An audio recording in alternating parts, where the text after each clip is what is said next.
From the Swiss Alps to the Canadian Rockies, celebrating unique connections between Switzerland and Canada. Brought to you by the Swiss representations in Canada. Hello and welcome to this edition of the podcast From the Alps to the Rockies. My name is Urs Obrist. I'm the Senior Science and Technology Counselor at the Embassy of Switzerland in Canada. It is my pleasure to welcome today Pascal Prinz, Market Manager Canada and Trade Manager Central USA at Switzerland Tourism, and also the Chair of the Canadian chapter of the European Travel Commission. Pascal Prinz grew up in the canton of Graubünden.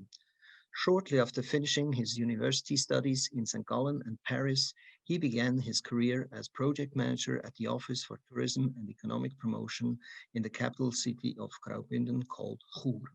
He then worked for the Swiss Ministry of Foreign Affairs and Swiss Ministry of Economic Affairs before settling in North America, first working for Switzerland Tourism in New York and since November 2017 in Toronto.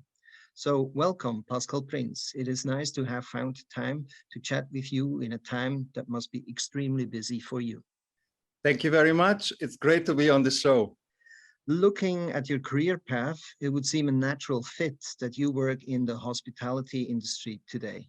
Could you describe what made a young high school student in Chur leap into the wide world with work stints in Bangkok, Washington, Berlin, and New York? My family, my sister, who I love dearly, my parents, who I love dearly, they have encouraged me to see the world. We traveled as teenagers, and my sister told me, go to high school, you should sign up and go to university. So I am very grateful to my family. And then also already my grandparents were in Switzerland. My grandpa lived in Surain, which is the very far corner of Graubünden, and my grandma lived in the very southern corner in the Poschiavo. So maybe they already showed me that if you travel and if you're curious, your life will be rewarded with good experiences. Great. That's probably something everybody can share as an experience. As you say, if you take a trip, then you'll experience something. When I looked at your curriculum, I saw that, for example, you had a very interesting stint in Bangkok, in Thailand, at a restaurant called Cabbages and Condoms. You would expect that I'm interested to hear more about the concept of this uniquely named house. Yes, this was a partnership between the University of St. Gallen and the University in Bangkok. Cabbages and Condoms is a great NGO that works in the AIDS, HIV prevention. And in simple terms, it was that guests spend overnights or eat at these restaurants called Cabbages and Condoms. And then this is used for people that they use condoms to protect themselves from HIV AIDS. And this really opened my eyes. I learned so much. I was very young, 22, 23, and it really opened my eyes to the world, to be curious and to be open to other cultures and other people. Are there any other adventures that you could share with us when you were young and traveling the world? Definitely. Again, my parents always made travel a big priority, and they took us we went to Thailand or we went to Hong Kong. I will never forget that. We traveled, of course, within Switzerland, but also within Europe and North America. And my parents they lived in South Africa for 4 years. And I was actually born in Venezuela, in Caracas. My dad was working as an engineer for Sulzer Winterthur. So I guess that's why they have always told me, go out and try your luck. And I hope they're proud of me. I'm sure they can be today. As I said, you work for Switzerland Tourism, a brand that is known worldwide for its masterful campaigns and marvelous photographic mise en scène of Switzerland's natural beauty. Can you describe Switzerland Tourism a bit in more details and which role you cover here in Toronto? Yeah, of course. So our mandate is to promote Switzerland as a leisure and congress destination. So in simple terms, that means in the case of Canada, we have an office in Toronto, and we try to bring as many Canadians over to Switzerland on vacation or for business travel as possible. And as you can imagine, it's been a very difficult year year and a half during the pandemic, but I'm sure we will talk about this later on. Mm-hmm. And when we look at Switzerland and Canada specifically, one might consider it a challenge to sell mountains or beautiful landscapes and nature writ large to Canadians, given that all of this can be found here in Canada in abundance as well. So what can you let us know is the main draw for Canadians to travel to Switzerland? Yeah, I get this good question. I get this question a lot. And I actually explain it exactly the other way around. I think people who love nature, I grew up in the mountains, so I love obviously the Swiss Alps, but I love the Rockies too. And I actually really like the name of this podcast. So I think Canadians have an appreciation for nature, for mountains, and often, they want to see nature and mountains in other parts of the world. So my wish is always when Canadians or Americans come to Europe, they have to see the Swiss Alps. That's a must. And usually when they come back, or very often when they come back, they write me or call me and say, hey, Pascal, you were right. It looks even more beautiful on the pictures. The cheese is, delicious. And I had a wonderful time. So I think people who like nature want to see nature in other parts of the world. Is there any focus also to kind of mention some of the differences, what Switzerland can offer as a different place to visit? Absolutely. And I mean, really the difference between Canadian nature and Swiss nature is the convenience. Often maybe I make the joke that you can bring your poodle, you can bring up your dog to the restaurant on top of a mountain. There is always a gondola, there's always a chairlift. There is a washroom, you can eat something delicious for the whole family. Nature in Canada is very beautiful, but it's a bit more work. If you go outdoors, you have to bring your water, you have to bring your food, you have to organize much more. And I think we in Switzerland, we really do a great job at making nature very, very accessible for everybody. And those who want to hike, they can. And those who want to take the gondola up and just enjoy the scenery or the mountains, they can do so as well. Do people actually show some interest in Switzerland's history? Very much so. And this is also one of the things I love about the Canadian traveler. Canadians are very curious. So besides nature, they also love history. They like our castles. They like our gastronomy. They also like our culture a lot. So they often also visit our museums, our cities, our boutique towns. So we call them attractions tourer. They really like to see, I would say, the many smiling faces of Switzerland when they visit our country. Right. And this obviously sounds extremely nice and pleasant in any regular year, but obviously since the pandemic has hit the world, the whole tourism industry has had most difficult months to cope with, probably affected you as well. What were your main challenges, frustrations maybe, or in the last year and a half? I mean, I don't believe in complaining and looking back too much. I think we can learn a lot, and we have learned a lot. It has been a very frustrating and a difficult time. I mean, our overnights from Canada went down by over 80%. There were times where you couldn't really travel. And it was dark, I will not, hide that for sure. But now I check every morning, the fully vaccinated rate of Canadians is almost 50%. So this gives me hope. Flights are resuming, and we need to look ahead. We have vaccines now, and the future looks good. And we are convinced Switzerland is actually well positioned as a clean and a safe country for a first post-pandemic transatlantic destination, and that's very much our focus right now. Mm-hmm. Were there any positive experiences during the COVID time where you said, "Oh, as dark as it is, there's still a glimmer of hope somewhere"? Yeah, I give you two.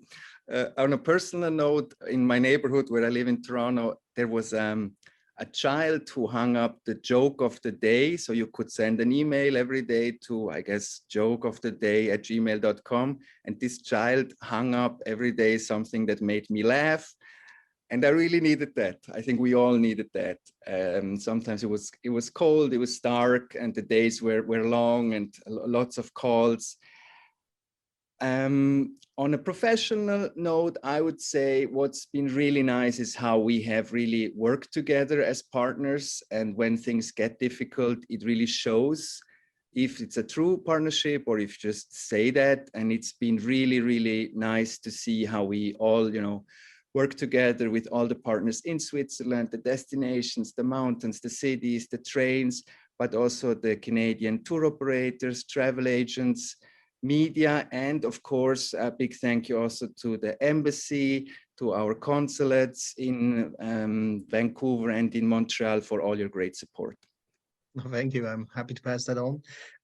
As you mentioned, there's not always dark in times of crisis. Crisis can also be a time of opportunity. Did COVID allow for any kind of innovation in tourism? Were the kind of major considerations how tourism could look post-pandemic? Yes, so we are working and have launched the concept of, we call it Swisstainable. So that's a bit of a play on words, between Switzerland and sustainable. We as Switzerland, maybe we are already a hidden champion when it comes to, public transport and recycling and, energy efficient buildings.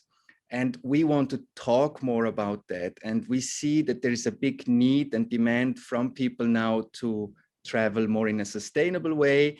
So this means, for instance, you travel by train. 90% of the electricity on our Swiss trains is from clean, renewable energy, and also many new experiences. We call them Swisstainable experiences that we are launching now with our partners across Switzerland. And it's really nice. I think this has given us even more of an opportunity to work on that, to promote that. And of course, I hope that many Canadians will get to enjoy it this summer or this fall or the next year.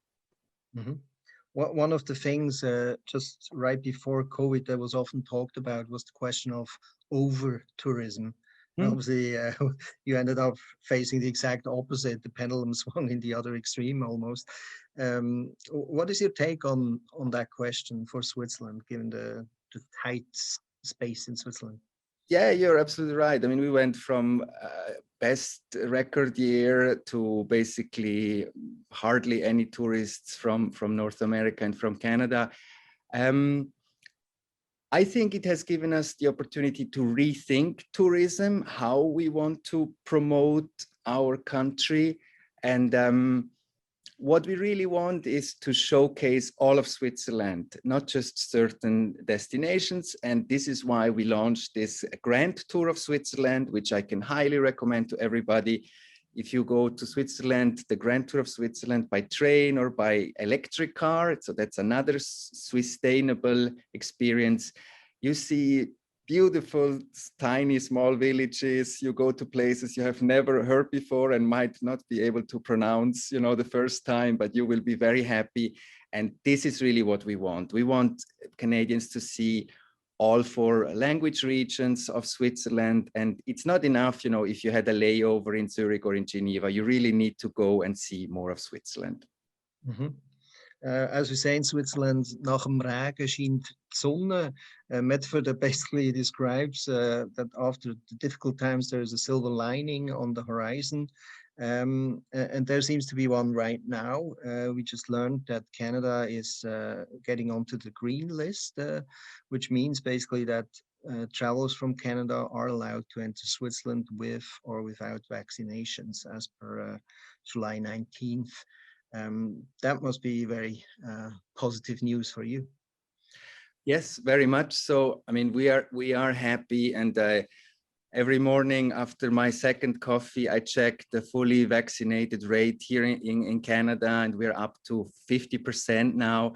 So if Canadians are fully vaccinated, they can travel to Switzerland without a test, without having to quarantine. So it's really easy now to experience Switzerland again for fully vaccinated Canadians.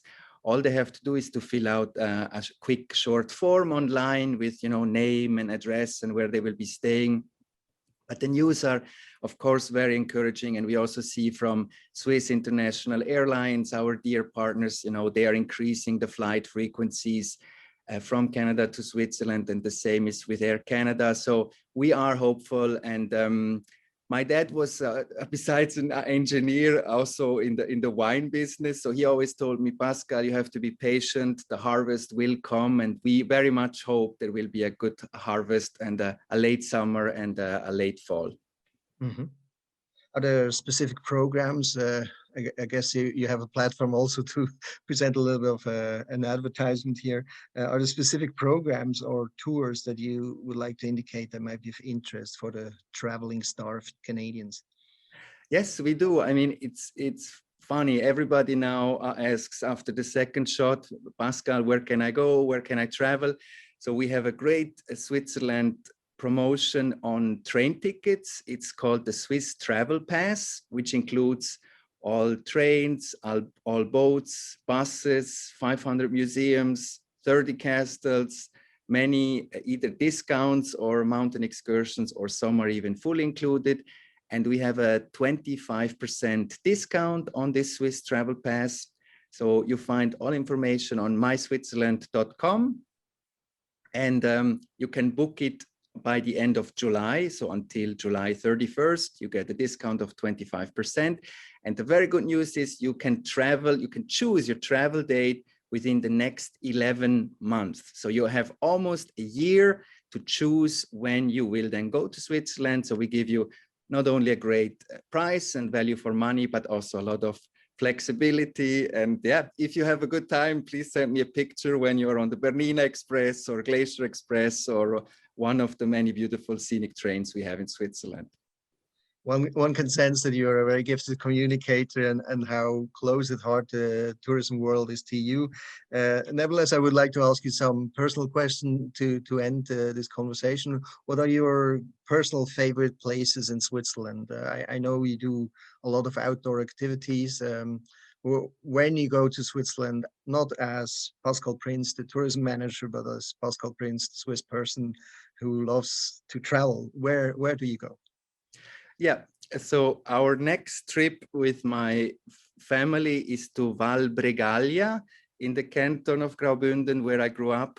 I haven't been actually to Soglio.